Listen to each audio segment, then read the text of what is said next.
அனைவருக்கும் வணக்கம். நான் இன்றைக்கி வந்து ஜுரம் இருமல் அதிகமாகலாம் இப்போ உள்ள கிளைமேட்டுக்கு வருது. அதனால் நான் திரும்ப ஒரு நாட்டு மருந்து மாதிரி தயார் பண்ணுறேன். இது ஒரு கஷாயம். நம்ம எதுக்கு எடுத்தாலும் டாக்டர்கிட்ட போகக்கூடாது, உடனே நம்மளே கை வைத்தியம் செய்யலாம். இதுக்கு என்னென்ன தேவையான பொருள் வச்சுருக்கோன்னா, மிளகு வச்சுருக்கிறேன், வெல்லம், இஞ்சி, ஏலக்காய், கிராம்பு, பட்டை. இதை வச்சு ஒரு கஷாயம் பண்ண போகிறோம். நம்ம இப்போ வந்து அடுப்பை பற்ற வச்சுக்கலாம். அடுப்பை பற்ற வச்சுக்கிட்டு சூடானதையும் தண்ணி நம்மளுக்கு தேவையான அளவு எவ்வளோ கம்மியாக ஊற்றிக்கலாம். இது நல்லா கொதித்து வந்தோம்னா, இது வந்து நல்லா கொதித்து வரட்டும். இது கொதிக்கும் போதே நம்ம பட்டை போடணும். அதில் நம்ம எதுக்கு எடுத்தாலுமே வந்து உடனே டாக்டர்கிட்டலாம் போகக்கூடாது. நாமளாக சில விஷயங்கள் நம்ம கை வசமாக ஏதாவது மருந்து நாமளே தயார் பண்ணி ஒரு கஷாயம் இது பண்ணிடலாம். குழந்தைங்களுக்கு கூட நல்லது.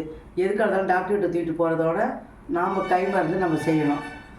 இது நல்லா இப்போ சூடாகிட்டு இருக்குது. இது சூடானதையும் பட்டை,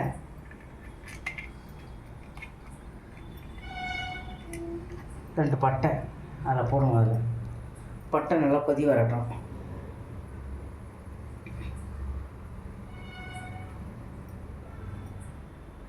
பட்டை நல்லா கொதிக்கட்டும். இப்போ எனக்கே உடம்பு சரியில்லாமல் தான் இருக்குது. இப்போ நான்லாம் உடம்பு சரியில்லாமல் இருந்தால் டாக்டர்கிட்டலாம் போக மாட்டேன். வீட்லேயே வந்து நானே மருத்துவம் பார்த்துக்குவேன். எனக்கே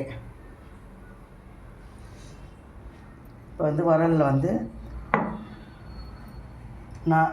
4 கிராம்பு வச்சுருக்கேன்.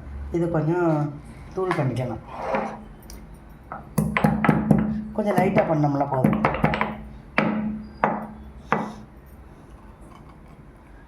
இது இதில் போட்டு விட்டுருவோம். கிராம்பு, 2 ஏலக்காய்,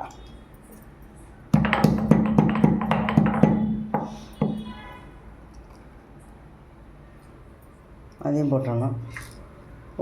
ஒரு 10 மிளகு, அதையும் 1 2 அப்படி நுடிக்கலாம்.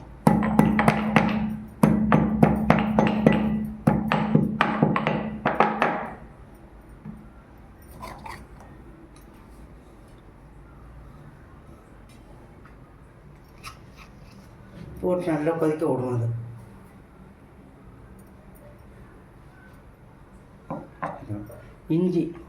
இஞ்சி ஒரு துண்டு எடுத்து வச்சுருக்கேன். இஞ்சி கொஞ்சம் லைட்டாக வச்சுருக்கேன்.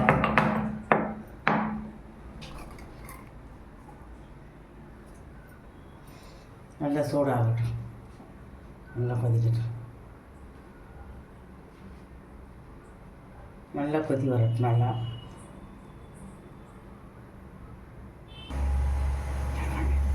இப்போ நல்லா கொதி வருது பாருங்கள். கொஞ்சம் ஸ்லோ பண்ணிக்குவோம். நல்லா கொதி வருது. இப்போ வந்து இது வந்து கற்பூரவள்ளி வெத்தலை.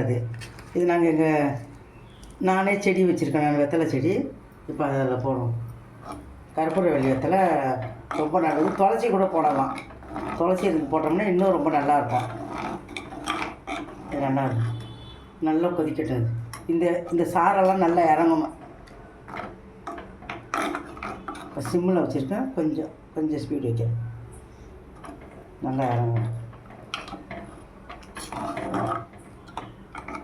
நல்லா கொதி வரணும்.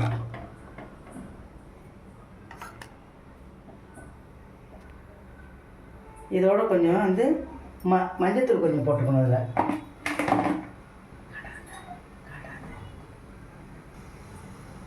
மஞ்சத்தூள் போட்டிருக்கோம்.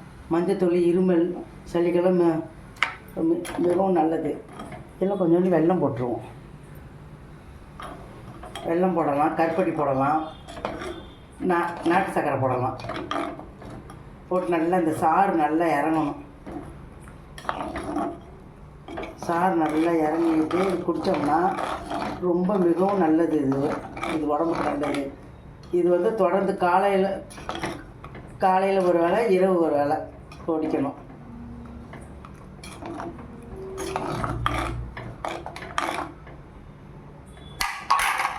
நல்லா நல்லா கொதி வருது பாருங்கள். நல்லா கொதிக்கணும். ஒரு 10 நிமிஷமாவது நல்லா கொதிக்க விடணும். அதை நல்லா கொதித்து வந்தால் தான் அந்த சாறு நல்லா அதுலேருந்து இறங்கும்.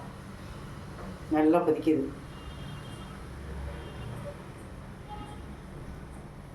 சிம்மில் வச்சு நல்லா கொதிக்க விடுவோம். நல்லா கொதி வந்துருச்சு. ஒரு 10 நிமிஷம் ஆயிடுச்சு. நான் இறக்கி கீழே வச்சுட்டேன். கீழே வச்சு கொஞ்சம் ஆறுனது வெது வெதுப்பாக இருக்கிறப்ப நாம் வடிகட்டிக்கணும். இதை நல்லா வடிகட்டி வச்சுருக்கிறேன். கொஞ்சம் நல்லா ஆறுனது வெது வெதுப்பாக இருக்கும்போது குடிக்கலாம். தொண்டைக்கு ரொம்ப இதமாக இருக்கும். ஒவ்வொரு நாளைக்கு ஒரு டிப்ஸ் போடுறேன் பாருங்கள். சப்ஸ்கிரைப் பண்ணுங்கள், லைக் பண்ணுங்கள், ஷேர் பண்ணுங்கள், கமெண்ட் பண்ணுங்கள். உங்களுடைய ஆதரவு எப்போதும் எனக்கு தேவை. நன்றி, வணக்கம்.